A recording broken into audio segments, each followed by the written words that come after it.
Üdvözöllek a Teremtő Árnyéka csatornán. Itt együtt kutatjuk a hit, a vallás és a természet kapcsolatát. Hogyan alakult át a világ kezdete óta az ember istenképe, és miért feledkezünk meg a természet valódi teremtő erejéről? Ha érdekel, hogyan találhatjuk meg újra a harmóniát? Ne feledd, ha tetszik a tartalom, iratkozz fel, nyomj egy lájkot, és írd meg a véleményed kommentben. Te szerinted mi a valódi teremtés forrása? A kezdet. A teremtés mint alapvető kérdés. A Biblia maga a teremtés könyvével kezdődik. Ez nem véletlen. Minden vallás, minden filozófia, minden emberi gondolkodás a kezdet kérdésével foglalkozik. Hogyan lett a világ?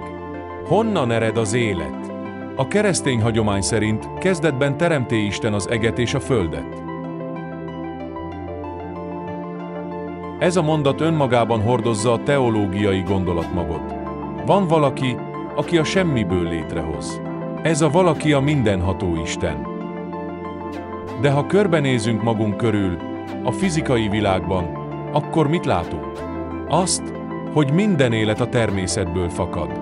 A maga földbe kerül, víz és napfény éri, majd kihajt.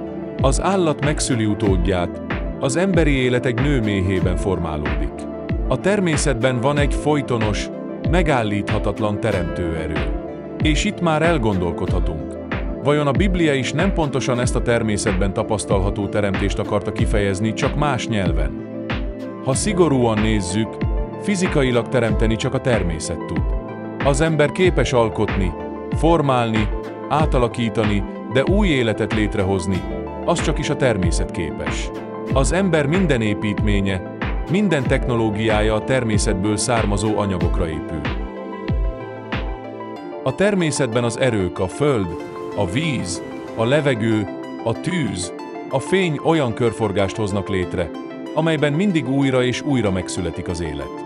Ez a körforgás nem igényel külső beavatkozást, önmagában működik. Ezért mondhatjuk, a teremtő erő önmagában jelen van a természetben. Isten képe ebben az értelemben nem egy külső, emberfeletti lény lehetett eredetileg, hanem maga a természet, amelyet szentként kellene látnunk.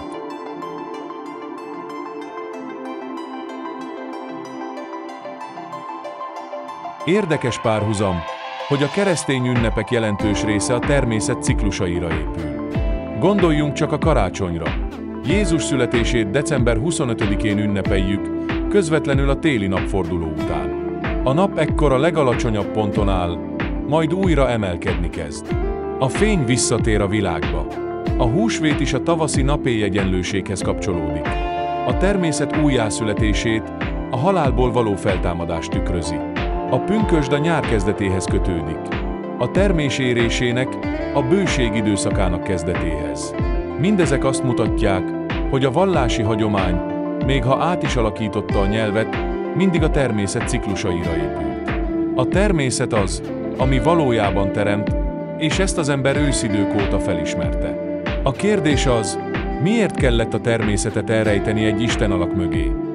A teremtéshez hozzátartozik az időrendje is. A csillagok mozgása, a nap és a hold váltakozása határozza meg az évszakokat, a mezőgazdaság ritmusát, az élet fennmaradását. A Biblia is hangsúlyozza. Legyenek világító testek az égbolton, hogy elválasszák a nappalt az éjszakától, és jelezzék az ünnepeket, a napokat és az éveket. Ez világosan mutatja, hogy a természetrendje az égi testek ciklusai szentnek számított. A teremtés nem valami egyszeri, távoli múltbeli esemény, hanem egy folyamatos, ma is zajló valóság. És most elérkeztünk egy nagyon fontos ponthoz, az emberi élet születéséhez. Az embernél is egyetlen dolog képes teremteni, a nő. A férfi magja és a női test összekapcsolódásából új élet fakad, de a nő az, aki hordozza, aki megszüli, aki életet ad. Ezért tekinthetjük a nőt a természet tükörképének.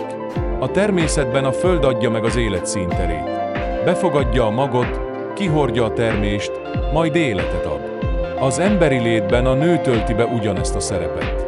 Nem véletlen tehát, hogy a vallási gondolkodásban a nő alakja mindig összekapcsolódott a teremtéssel.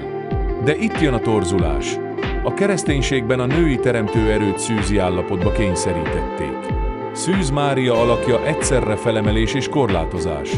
Ő az, aki életet ad Isten fiának, de nem önálló erőből, hanem csupán közvetítőként. Ha a természet valóban képes folyamatosan teremteni, akkor vajon nem arról van szó, hogy a Biblia teremtés szava is ezt a folyamatot próbálta kifejezni? Vajon a kezdetben nem egyszeri aktust jelent, hanem inkább azt a folyamatot, amelyben a természet mindig újra teremti önmagát? És ha így van, akkor Szűz Mária alakja sem más, mint a természet teremtő erejének vallási szimbóluma. Egy nő, aki képes életet hordozni ugyanúgy, ahogy a föld hordozza a termést. A különbség csak az, hogy a vallási nyelvezet átalakította ezt a képet. Az önálló teremtőből passzív közvetítőt csinált. De most tegyük fel a kérdéseket, amelyekre még visszatérünk a következő részekben. Vajon miért volt szükség arra, hogy a természet önálló teremtő erejét elrejtsék egy Isten alak mögé? Miért kellett a női principiumot szűzi állapotban megjeleníteni, és ezzel a valódi teremtő erőt korlátozni? Hogyan kapcsolódik mindez a vallási ünnepekhez, amelyek valójában a természet ciklusait ünneplik? És legfőképpen, mit jelent számunkra ma, hogy a teremtő erőt újra felismerjük a természetben és a nőben? Ha érdekesnek találtad ezt a beszélgetést, ne feledd, iratkozz fel, lájkolj és írd meg a kommentben, szerinted hogyan lehetne újra szimbiózisba kerülni a természettel. A következő részben innen folytatjuk.